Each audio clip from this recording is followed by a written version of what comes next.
السلام علیکم سامعین، 14 شعبان المعظم اور 25 فروری ہے۔ عنوان ہیں اس وقت کی اہم خبریں۔ نینی تال کے S S P Prahlad Narayan نے کہا ہے کہ اتراکھنڈ کے فساد زدہ علاقے میں روپے بانٹنے والے نوجوان کے کام کی رپورٹ کی جانچ چل رہی ہے۔ آپ کو پتہ ہی ہے، کچھ دن پہلے ایک ویڈیو سوشل میڈیا پر وائرل ہوا تھا جس میں سلمان نامی آدمی متاثرین کو، ہلدوانی کے متاثرین کو روپے بانٹتے دکھائی دیے تھے۔ اس معاملے میں اب وہاں کے ایس ایس پی کا کہنا ہے کہ روپیہ کہاں سے آیا ہے، کتنا بانٹا گیا ہے، روپیہ آنے کا ذریعہ کیا ہے، ان تمام معاملات کی جانچ چل رہی ہے۔ ادھر ہریانہ کے جن 7 ضلعوں میں امبالہ وغیرہ میں انٹرنیٹ بند تھا، انٹرنیٹ سروس کو بحال کر دیا گیا ہے، کیونکہ کسانوں نے 29 فروری تک اپنا احتجاج ملتوی کر دیا ہے۔ ادھر پولیس بھرتی پیپر لیک معاملے میں پولیس نے بلیا کے رہنے والے نیرج یادو کو گرفتار کر لیا ہے۔ بتایا جاتا ہے کہ اس کی واٹس ایپ سے ہی یہ پیپر لیک ہوا تھا۔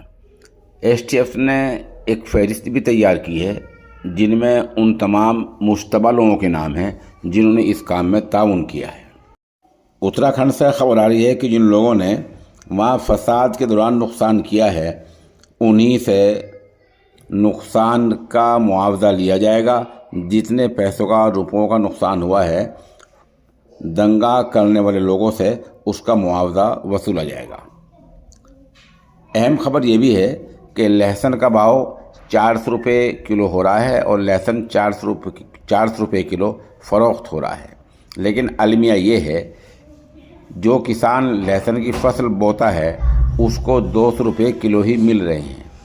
وجہ صاف ہے، جب آڑتی، پونجی پتی، سرمایہ دار، مالدار لوگ لہسن کا ذخیرہ کرتے رہتے ہیں اس وقت لہسن سستا ہو جاتا ہے، کوئی بھی فصل سستی ہو جاتی ہے۔ جب وہ لوگ اس کو جمع کر لیتے ہیں، اپنے گودام بھر لیتے ہیں، اس وقت یہ چیزیں مہنگی ہو جاتی ہیں۔ اب سستا کون کرتا ہے، مہنگا کون کرتا ہے، دراصل اسی کی جانچ کی ضرورت ہے۔ خبر آ رہی ہے کہ دارالعلوم دیوبند کے سابق ناظم تعلیمات مولانا محمد احمد کا انتقال ہو گیا ہے۔ ادھر برطانیہ میں سیاسی پارٹی نے لی اینڈرسن نامی ممبر پارلیمنٹ کو معطل کر دیا ہے کیونکہ اس نے مسلمانوں کے خلاف نفرت انگیز بیان دیا تھا۔ غزہ سے اور اسرائیل سے ابھی تک کوئی خبر اپڈیٹ نہیں ہوئی ہے۔